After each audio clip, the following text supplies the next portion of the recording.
kita mendengarkan khotbah, kita berdoa dengan hati kita masing-masing. Bapa di surga, kami bersyukur Tuhan atas kasih setia-Mu yang senantiasa memelihara kehidupan kami. Hingga pada saat ini Tuhan kami dapat bersyukur, bersekutu, memuji memuliakan nama-Mu.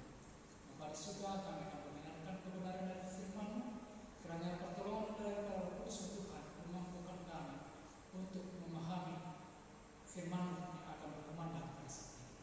Di dalam nama Yesus Kristus kami berdoa. Amin. Shalom Bapak Ibu saudara-saudara terkasih di dalam Yesus Kristus.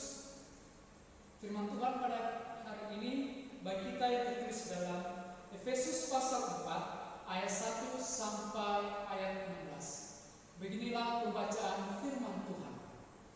Kesatuan jemaat dan karunia yang berbeda-beda.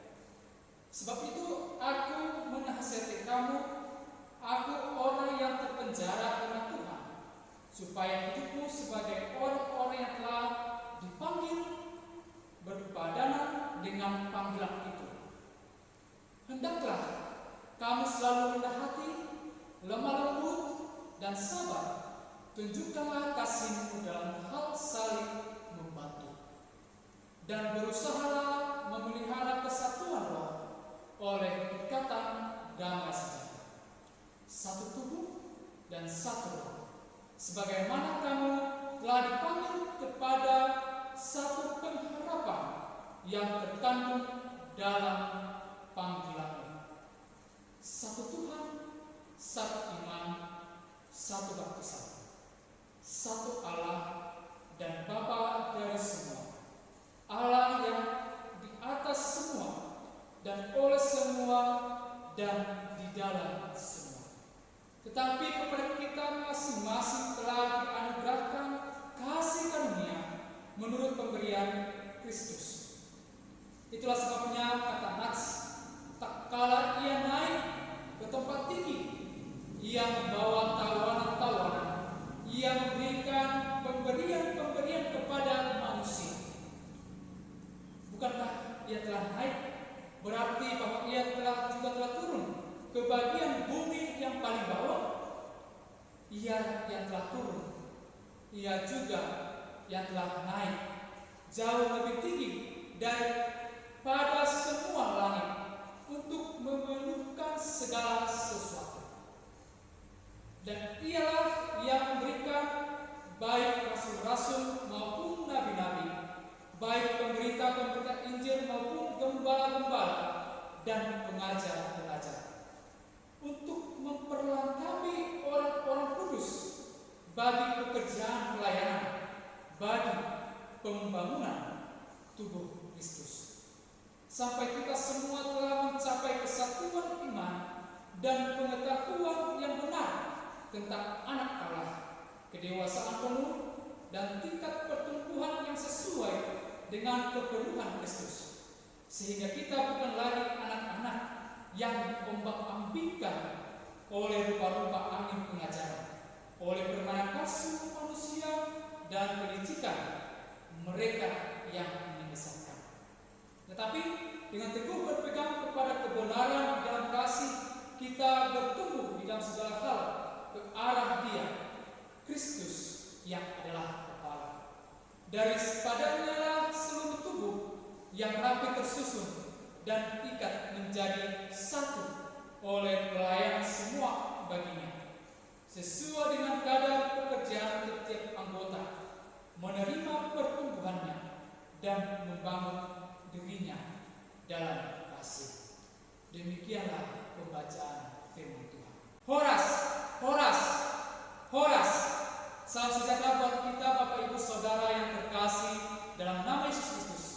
Lewat pembacaan firman tadi kita disuguhkan untuk memelihara kesatuan, sebagaimana dalam filosofi Batak yang berbunyi tapak nado tajuna rimitahido gogona, yang memiliki makna bahwa kumpulan atau persekutuan yang akan menjadi kuat atau kokoh jika terlihat kesatuan dalam kebersamaan atau seia sekata dan saling menopang satu sama yang lain untuk memelihara dan menjaga kesatuan. Rasul Paulus dalam suratnya ke jemaat Efesus mengingatkan jemaat itu supaya mereka untuk memelihara kesatuan roh itu, baik dalam keluarga, baik dalam gereja, baik pun dalam masyarakat. Dan mengapa kita perlu untuk memelihara kesatuan itu, membentuk kesatuan itu? Ternyata Yesus sendiri telah berdoa untuk kesatuan orang-orang yang percaya dan kesatuan Allah dengan kita, orang yang telah diutusnya, yang diawali dengan dirinya yang satu dengan Bapa, kesatuan dia dengan murid-muridnya, dan kesatuan orang-orang yang percaya akan kepada Yesus. Satu ayat yang familiar supaya mereka menjadi satu, yakni sama seperti Engkau, ya Bapa, di dalam aku, dan aku di dalam Engkau, agar mereka juga di dalam kita, supaya dunia percaya bahwa Engkaulah yang telah mengutus aku. Bisa kita baca dalam Yohanes pasal 17 ayat 1 sampai 6. Sebagaimana asal usul kita, bahwasanya manusia ini diciptakan oleh Allah yang terlihat daripadanya dan tidak nampak secara roh, yang menyatu dalam diri kita, yang disebut sebagai manusia yang utuh, manusia yang sempurna. Jadi tidak ada alasannya bagi kita untuk tidak memelihara kesatuan roh, karena kita adalah manusia yang sempurna, yang telah diberikan oleh Allah atau berasal dari sumber hidup, yaitu Allah di dalam roh itu sendiri. Bapak Ibu saudara terkasih di dalam Yesus Kristus, kesatuan di tengah-tengah keluarga, sebagaimana keluarga terdiri ayah, ibu, anak, dan bersama-sama memelihara kebahagiaan daripada keluarga itu. Demikian juga kita memelihara kesatuan roh, agar jangan terjadi perselisihan, pertengkaran, percekcokan. Memang sangat lucu bila dikatakan keluarga tidak dapat bersama-sama memelihara kesatuan itu, memelihara kesatuan roh. Lebih lucu lagi bila satu rahim, satu bapak, satu ibu, tapi tidak dapat bersama-sama memelihara kesatuan roh. Yang ada hanya perselisihan, pertengkaran, dan percekcokan itu. Bagaimana pula kita mengaplikasikan di tengah-tengah gereja, jika di tengah-tengah rumah tangga ataupun dalam keluarga banyak anggota jemaat yang tidak dapat bersama-sama untuk memelihara kesatuan itu, memelihara kesatuan roh. Dengan demikian kita diajak untuk menghindari perpecahan. Kesatuan dapat terpelihara dan perpecahan dapat dihindari secara bersama-sama apabila bersama-sama menyadari. Jadi dalam diri kita adalah Kristus, bahwasanya dalam diri Yesus ada nasihat, ada penghiburan, kasih, dan ada persekutuan roh, ada kasih mesra dan belas kasihan. Karena itu sempurnakanlah sukacita ini. Hendaklah kamu sehat sepikir dan satu kasih, satu jiwa, satu tujuan, dengan tidak mencari kepentingan sendiri. Dan jangan seorang menganggap dirinya lebih utama daripada yang lain. Sebaliknya hendaklah kita rendah hati, menganggap orang lain lebih utama daripada kita. Dan jangan kita mementingkan kepentingan kita sendiri, tetapi hendaklah kita mendahulukan kepentingan bersama dan mendahulukan kepentingan orang lain. Bapak Ibu saudara terkasih di dalam Yesus Kristus, janganlah setiap orang hanya memperhatikan dirinya sendiri, tetapi hendaklah kamu hidup bersama, menaruh pikiran dan perasaan sebagaimana juga dalam Kristus Yesus. Kita perlu merefleksikan dari semua yang kita bersatu kita teguh, bercerai kita runtuh. Dan kemarin ini mengangkat kita bahwasanya kita akan memiliki kekuatan yang tidak dapat dihancurkan ataupun dipengaruhi jika kita tetap menyatukan persepsi, menyatukan pola pikir kita dalam dasar yang kokoh, adalah Yesus Kristus.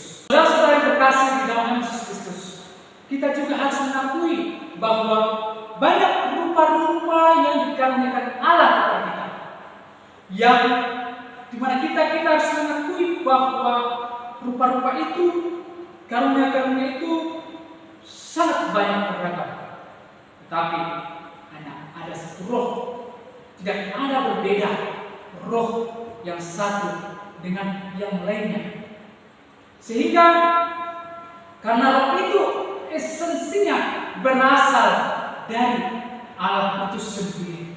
Jadi bagaimana seperti yang dinyatakan oleh Paulus sekarang tentang rupa-rupa karunia roh, Paulus memberikan pengertian kepada pendengarnya, kepada kita supaya kita mengetahui kebenarannya, bahwa kita tahu bahwa pada waktu kita masih belum mengenal Allah, kita tanpa pikir ditarik kepada berhala-berhala yang bisu, kita ditarik kepada kesombongan-kesombongan.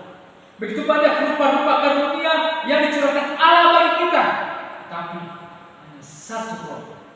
Begitu juga rupa-rupa pelayanan, tapi hanya satu Tuhan.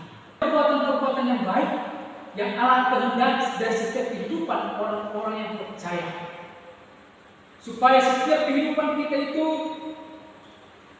kita menyatakan pernyataan Allah yang untuk kita lewat kuasa roh untuk kebaikan dan kepentingan kita bersama.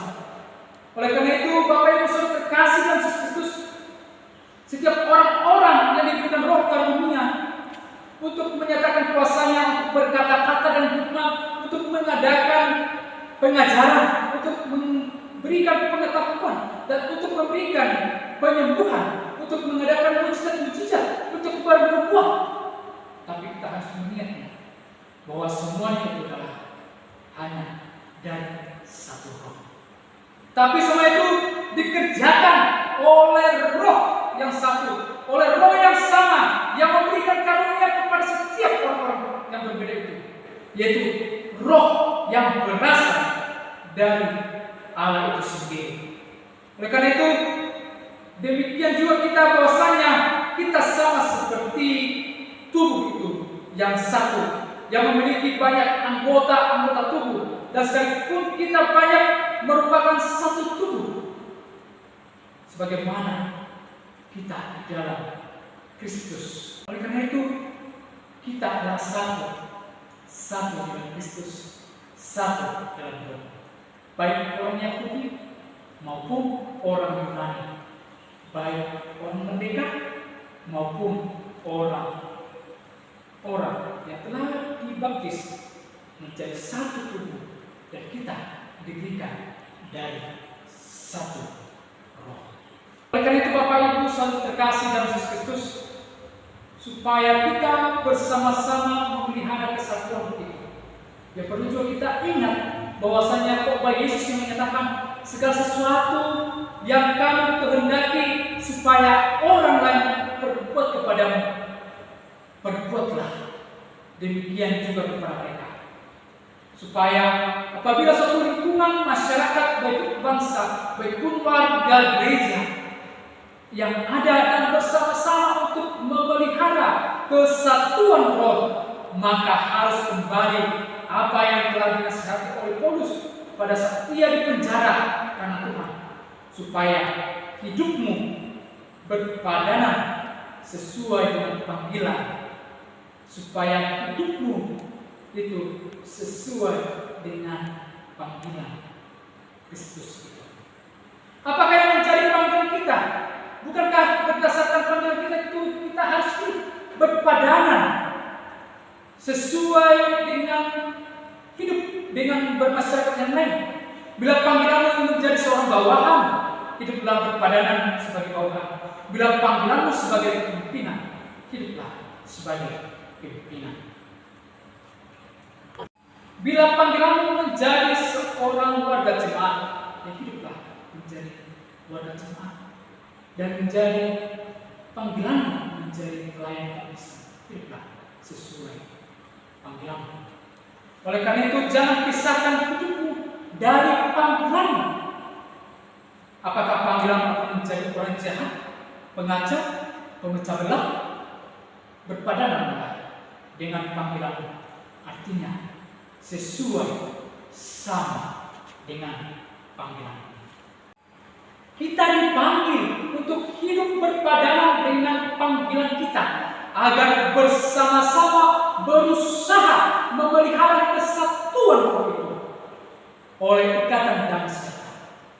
Bila kesatuan roh itu dipelihara dengan ikatan damai sejahtera, maka satu sama yang lain tetap akan kokoh, teguh, bersama-sama memelihara kesatuan itu. Tidak ada lagi saling membenci, tidak ada lagi saling bersusul, meragukan pemeliharaan Allah. Oleh karena itu, kita berusaha untuk memelihara kesatuan roh itu. Maka seharusnya, sepatutnya, semestinya, sudilah kamu, hendaklah kita yang pertama rendah hati. Hidup rendah hati menjadi kekuatan bagi kita untuk menghadapi segala persoalan, masalah, tantangan, penderitaan kehidupan kita. Tidak akan pernah menilai yang lain lebih utama, menilai dirinya lebih utama, tetapi terpenting dan tidak pernah menganggap rendah, menghina orang lain, bahkan orang lain lebih utama daripada diri kita sendiri. Yesus telah mencontohkan dirinya menjadi teladan hidup kerendahan hati yang lebih mengutamakan keselamatan kita bersama, kehidupan kita dengan pengampunan, dengan penebusan dosa yang kita hadapi lewat penderitaan, salib, dan kematiannya. Akhirnya untuk memelihara kesatuan roh dalam membangun kesatuan dalam jemaat kepada kita masing-masing yang telah dianugerahkan oleh kasih karunia menurut ukuran pemberian daripada Kristus itu, sesuai dengan fungsi yang telah dianugerahkan oleh kasih karunia itu menurut pemberian Kristus itu kepada kita. Maka kita harus melaksanakan tugas panggilan kita, tugas pelayanan di tengah-tengah gereja. Semuanya bukan untuk memecah belah anggota jemaat, tapi untuk memberdayakan, untuk memelihara kesatuan roh itu oleh ikatan damai sejahtera. Oleh karena itu, supaya kita hidup sebagai orang-orang yang telah dipanggil berpadanan dengan panggilan itu, janganlah bertentangan dengan panggilan kita itu, dan janganlah kita menolak panggilan yang telah diberikan kepada kita. Tetapi kita harus menghayati bahwa Ia telah memberikan baik rasul maupun nabi, maupun pemberita maupun para gembala dan pengajar untuk memperlengkapi orang-orang kudus sebagai pekerjaan pelayanan untuk membangun tubuh Kristus itu sendiri. Semua itu harus difungsikan, diberdayakan. Semua pelayan-pelayan dalam gereja harus bersama-sama bekerja untuk memelihara kesatuan dan untuk membentuk tubuh Kristus itu sendiri, sehingga perselisihan, pertengkaran, perpecahan tidak akan terjadi di tengah-tengah gereja. Jalankanlah tugas panggilan sesuai dengan hidup kita masing-masing.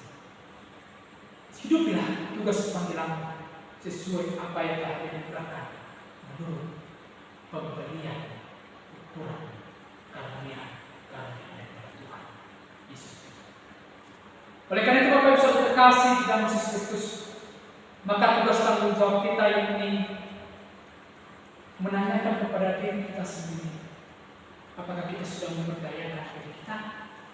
Apakah kita sudah memfungsikan karunia-karunia itu?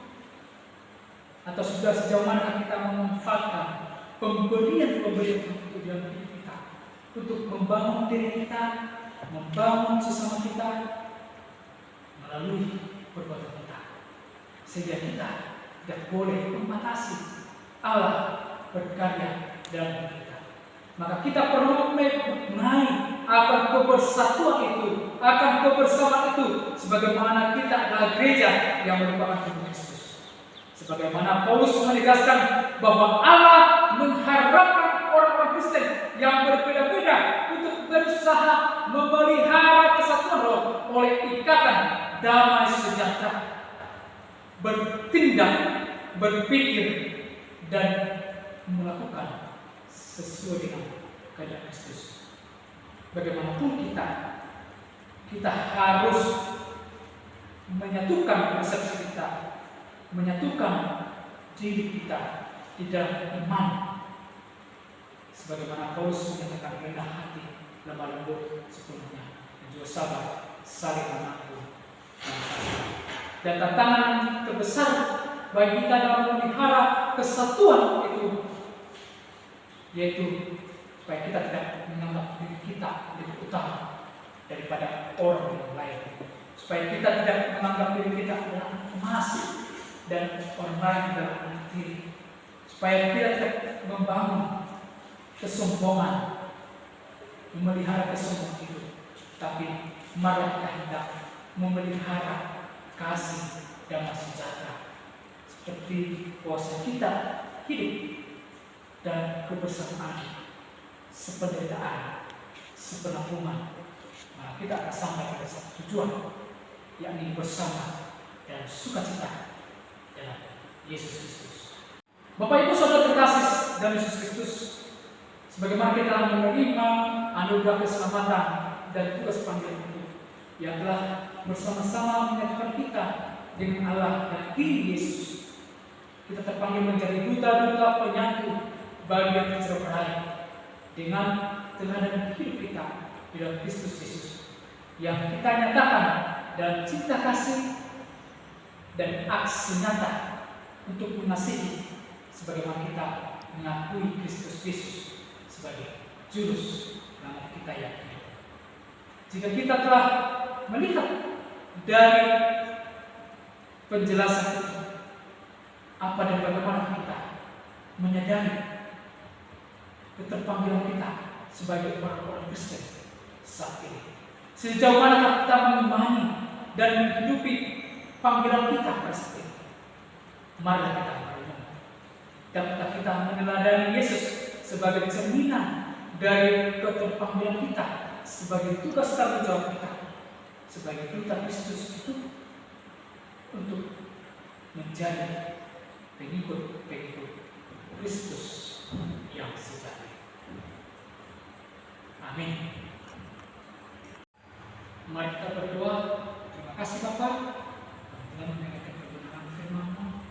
Tuhan berkatilah firman itu menjadi sumber kehidupan bagi kami, dan tolong kami untuk tetap menjaga kesatuan roh, memelihara semuanya, dan menjauhkan kesombongan rohani. Terima kasih Bapa, dan Yesus Kristus kami berdoa. Amin.